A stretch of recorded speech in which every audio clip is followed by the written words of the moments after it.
ಮೊಟ್ಟೆ ಪ್ರಿಯರಿಗೆ ಇವತ್ತಿನ ದಿನ ಒಂದು ಸೂಪರ್ ಆ್ಯಂಡ್ ಟೇಸ್ಟಿಯಾಗಿರುವಂತಹ ಎಗ್ ಕರಿಯನ್ನು ತೆಗೆದುಕೊಂಡು ಬಂದಿದ್ದೀನಿ. ಅದರಲ್ಲೂ ಕೂಡ smart appliances Kent super egg ಬಾಯ್ಲರನ್ನು ಉಪಯೋಗಿಸ್ಕೊಂಡು ಮತ್ತು ಯಾಕೆ ತಡ ಸ್ನೇಹಿತರೆ, ಬನ್ನಿ ಯಾವ ರೀತಿ ಮಾಡೋದು ನೋಡೋಣ. ಮೊದಲನೇದಾಗಿ ಸುಮಾರು 1 ಟೀ ಸ್ಪೂನ್ನಷ್ಟು ಧನಿಯಾ, 1 ಟೀ ಸ್ಪೂನ್ನಷ್ಟು ಜೀರಿಗೆ, ಅರ್ಧ ಟೀ ಸ್ಪೂನ್ನಷ್ಟು ಸೋಂಪು, 1 ಟೀ ಸ್ಪೂನ್ನಷ್ಟು ಕಾಳುಮೆಣಸು, 1 2ರಿಂದ 4 ಕಾಶ್ಮೀರಿ ಕೆಂಪು ಮೆಣಸನ್ನು ತೆಗೆದುಕೊಂಡು ಲೋ ಫ್ಲೇಮ್ನಲ್ಲಿ ಇದನ್ನು ಚೆನ್ನಾಗಿ ಫ್ರೈ ಮಾಡೋಣ. ಈಗ ಡ್ರೈ ರೋಸ್ಟ್ ಆದಮೇಲೆ ಮಿಕ್ಸಿ ಜಾರ್ಗೆ ಹಾಕಿ ನುಣ್ಣಗೆ ಪುಡಿ ಮಾಡ್ಕೊಂಡು ಬರೋಣ. ಒಂದು ಮಿಕ್ಸಿ ಜಾರ್ಗೆ 15 ಗೋಡಂಬಿ, 3 ಜಾಮೂನ್ ಟೊಮ್ಯಾಟೊ, ಆ ನಂತರ ಶುಂಠಿ ಬೆಳ್ಳುಳ್ಳಿ ಪೇಸ್ಟನ್ನು ಬಳಸ್ತಾ ಇದ್ದೀನಿ. ಇಲ್ಲಿ ಸುಮಾರು 1 ಟೇಬಲ್ ಸ್ಪೂನ್ನಷ್ಟು. ನಂತರ ದಪ್ಪ ಗಾತ್ರದ 2 ಈರುಳ್ಳಿಯನ್ನು ಬಳಸ್ತಾ ಇದ್ದೀನಿ. ಇದನ್ನೆಲ್ಲ ನುಣ್ಣಗೆ ಪೇಸ್ಟ್ ಮಾಡ್ಕೊಂಡು ಬರೋಣ. ಎಸ್, ರೆಡಿ ಆಯಿತು. ಈಗ ನಂತರ ಮೊಟ್ಟೆಯನ್ನು ಬೇಯಿಸಲಿಕ್ಕೆ ನಾನಿಲ್ಲಿ ಕೆಂಟ್ ಸೂಪರ್ ಎಗ್ ಬಾಯ್ಲರನ್ನು ಯೂಸ್ ಮಾಡ್ತಾ ಇದ್ದೀನಿ. ಇದರಲ್ಲಿ ಕೇವಲ ನಿಮಿಷಗಳಲ್ಲಿ ಮೊಟ್ಟೆ ಬೆಂದೋಗ್ಬಿಡುತ್ತೆ ಸ್ನೇಹಿತರೆ. ಅದರಲ್ಲೂ ಬ್ಯಾಚುಲರ್ಸ್ ಇದ್ದಾರೆ ಅಂದರೆ ಇದು ಬೆಸ್ಟ್ ಅಂತ ಹೇಳ್ಬೋದು. ಒಂದು ಚೂರು ಕೂಡ ಮೊಟ್ಟೆ ಒಡೆಯೋದಿಲ್ಲ. ಇಲ್ಲಿ ಮೆಷರಿಂಗ್ ಕಪ್ಪನ್ನು ಕೊಟ್ಟಿದ್ದಾರೆ, ನೋಡ್ತಾ ಇರ್ಬೋದು. 6 ಮೊಟ್ಟೆಗೆ ಆಗುವಷ್ಟು ನಾನಿಲ್ಲಿ ನೀರನ್ನು ಹಾಕ್ಕೊಳ್ತಾ ಇದ್ದೀನಿ. ನೀರನ್ನು ಹಾಕಿದ ನಂತರ ಈ ಟ್ರೇ ಏನಿದೆ ಇದನ್ನು ಇದ್ರ ಮೇಲ್ಗಡೆ ಇಟ್ಕೊಳ್ಳೋಣ. ಆನಂತರ ಈ ಮೆಷರಿಂಗ್ ಕಪ್ ಹಿಂದೆ ಏನಿದೆ ಒಂದು ಸಣ್ಣದಾಗಿರುವಂತಹ ಪಿನ್ನನ್ನು ಕೊಟ್ಟಿದ್ದಾರೆ, ನೋಡ್ತಾ ಇರ್ಬೋದು. ಇದರಿಂದ ಮೊಟ್ಟೆಯನ್ನು ಸಣ್ಣದಾಗಿ ತೂತ್ ಮಾಡ್ಕೋಬೇಕು.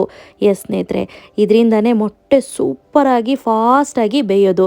ಈಗ ನೋಡಿ, ಈ ರೀತಿ ಸಣ್ಣದಾಗಿ ಒಂದು ಹೋಲನ್ನು ಮಾಡ್ಕೊಂಡಿದ್ದೀನಿ. ಈಗ 1 ಬೈ 1 ಮೊಟ್ಟೆಗಳನ್ನೆಲ್ಲ ನೀಟಾಗಿ ಜೋಡಿಸ್ಕೊಂಡು ಅಸೆಂಬಲ್ ಮಾಡ್ಕೊಂಡ್ಬಿಡೋಣ. 3 ರೀತಿಯ ಮೊಟ್ಟೆಗಳನ್ನು ಬೇಯಿಸ್ಬೋದು: ಸಾಫ್ಟ್, ಮೀಡಿಯಂ ಮತ್ತು ಹಾರ್ಡ್.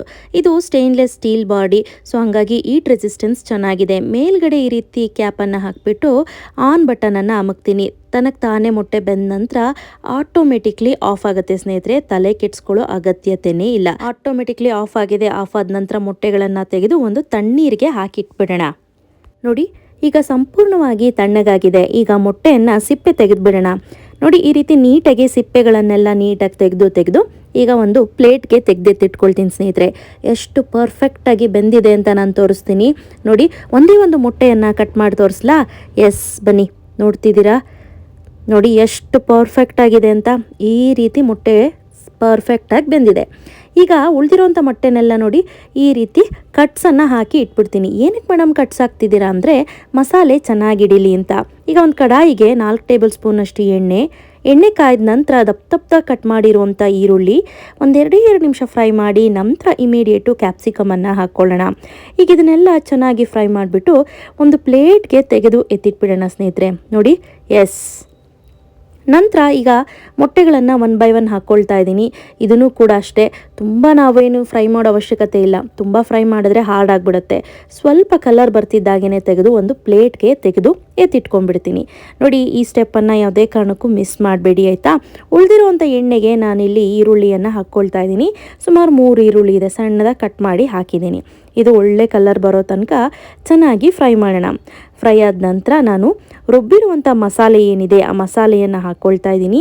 ಮಸಾಲೆಯನ್ನು ಹಾಕಿ ಒಂದೊಳ್ಳೆ ಮಿಕ್ಸನ್ನು ಕೊಡಿ ಸ್ನೇಹಿತರೆ. ಎಸ್, ಆಯಿತು. ಈಗ ಡ್ರೈ ಪೌಡ್ರನ್ನು ನಾವು ಯಾವ್ಯಾವ ಪೌಡ್ರ್ ಇದೆ ಅದನ್ನೆಲ್ಲ ಹಾಕ್ಕೊಳ್ಳೋಣ. ನಾವು ಮಾಡಿರುವಂತಹ ಮಸಾಲೆ, ಆ ನಂತರ ಇಲ್ಲಿ 1.5 ಟೀ ಸ್ಪೂನಷ್ಟು ಗರಂ ಮಸಾಲ, ಸುಮಾರು 2 ಟೀ ಸ್ಪೂನಷ್ಟು ಅಚ್ಚಕಾರದ ಪುಡಿ, ಸ್ವಲ್ಪ ಅರಿಶಿಣ, ಆನಂತರ ನಿಮ್ಮ ರುಚಿಗನುಸಾರವಾಗಿ ಉಪ್ಪು, ಇದಿಷ್ಟನ್ನು ಹಾಕಿ ನೀಟಾಗಿ ಒಂದೊಳ್ಳೆ ಮಿಕ್ಸನ್ನು ಕೊಡ್ತಾ ನೀಟಾಗಿ ಮಿಕ್ಸ್ ಮಾಡ್ಕೊಳ್ಳಿ.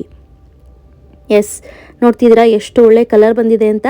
ಸ್ನೇಹಿತರೆ, ಇದು ಚೆನ್ನಾಗಿ ಕುದ್ಮೇಲೆ ಇನ್ನೂ ಕಲರ್ ಬರುತ್ತೆ. ಈಗ ನೋಡಿಕೊಂಡು ಎಷ್ಟು ಬೇಕಷ್ಟು ನೀರನ್ನು ಹಾಕಿ ಅಡ್ಜಸ್ಟ್ ಮಾಡ್ಕೊಳ್ಳಿ. ಈಗ ಕೊತ್ತ ಅಂತ ಕುದೀತಿದೆ ಅಲ್ವಾ, ಇಂಥ ಟೈಮ್ನಲ್ಲಿ ಮೊಟ್ಟೆಗಳನ್ನು ಹಾಕ್ಕೋಬೇಕಾಗತ್ತೆ. ಈಗ ಕಸೂರಿ ಮೇಥಿ ಸುಮಾರು 2 ಟೇಬಲ್ ಸ್ಪೂನಷ್ಟು ಹಾಕ್ತಾ ಇದ್ದೀನಿ. ಇದು ಫ್ಲೇವರ್ ತುಂಬ ಚೆನ್ನಾಗಿರುತ್ತೆ. ಈಗ ಇದನ್ನು ನೀಟಾಗಿ ಈ ರೀತಿ ಮಿಕ್ಸ್ ಮಾಡ್ಕೊಳ್ಳಿ ಸ್ನೇಹಿತರೆ. ಈಗ ಆಲ್ರೆಡಿ ಮಸಾಲೆ ಬೆಂದಿದೆ. ಸೊ ಫೈನಲಿ ನಾನು ಏನು ಮಾಡ್ತೀನಿ, ಈಗ ಕ್ಯಾಪ್ಸಿಕಮ್ ಹಾಗೂ ಈರುಳ್ಳಿಯನ್ನು ಫ್ರೈ ಮಾಡಿರೋದು ಹಾಕ್ಕೊಳ್ಳೋಣ. ಈಗ ನೀಟಾಗಿ ಮಿಕ್ಸ್ ಮಾಡ್ಕೊಳ್ಳಿ. 2 ನಿಮಿಷ ಸಾಕು ಸ್ನೇಹಿತರೆ ಕ್ಯಾಪ್ಸಿಕಮ್ ಹಾಕಿದ್ಮೇಲೆ. ಈಗ ಸ್ವಲ್ಪ ಸಕ್ಕರೆಯನ್ನು ಹಾಕಿಬಿಟ್ಟು ಸ್ಟವನ್ನು ಆಫ್ ಮಾಡಬೇಡ. ಸಕ್ಕರೆ ಹಾಕೋದ್ರಿಂದ ಎಕ್ಸ್ಟ್ರಾ ಟೇಸ್ಟ್ ಇರುತ್ತೆ ಅಂತ ಹೇಳಿ. ಈಗ ಕುದೀತಾನೂ ಇದೆ, ಸ್ಟವ್ ಎಲ್ಲ ಆಫ್ ಮಾಡಿದ್ದೀವಿ. ಕೆಳಗೆ ಇಳಿಸ್ಬಿಟ್ಟು ಸರ್ವ್ ಮಾಡಿದ್ರೆ ಆಯಿತು. ನಮಗೆ ಹಲವಾರು ರೆಸಿಪೀಸ್ಗೆ ಪರ್ಫೆಕ್ಟಾಗಿ ಮೊಟ್ಟೆಯನ್ನು ಬೇಯಿಸ್ಲಿಕ್ಕೆ ಇರುತ್ತೆ. ಅದರಲ್ಲೂ ತಾಯಂದಿರಿದ್ದೀರಾ ಅಂತಂದರೆ ಮೊಟ್ಟೆ ಬೇಯಿಸೋದೊಂದು ಗೋಜು ಡೈಲಿ ಅನ್ನೋರಿಗೆ ಈ ಪ್ರಾಡಕ್ಟ್ ಬೆಸ್ಟ್ ಅಂತ ಹೇಳಲಿಕ್ಕೆ ಇಷ್ಟಪಡ್ತೀನಿ. ಇನ್ ಕೇಸ್ ನೀವೇನಾದರೂ ಈ ಪ್ರಾಡಕ್ಟನ್ನು ಬೈ ಮಾಡಬೇಕು ಅಂದರೆ ಡಿಸ್ಕ್ರಿಪ್ಷನ್ ಬಾಕ್ಸಲ್ಲಿ ಲಿಂಕನ್ನು ಕೊಟ್ಟಿದ್ದೀನಿ, ನೋಡಿ ಚೆಕ್ ಮಾಡ್ಕೊಳ್ಳಿ. Thanks for watching. ಬಾಯ್.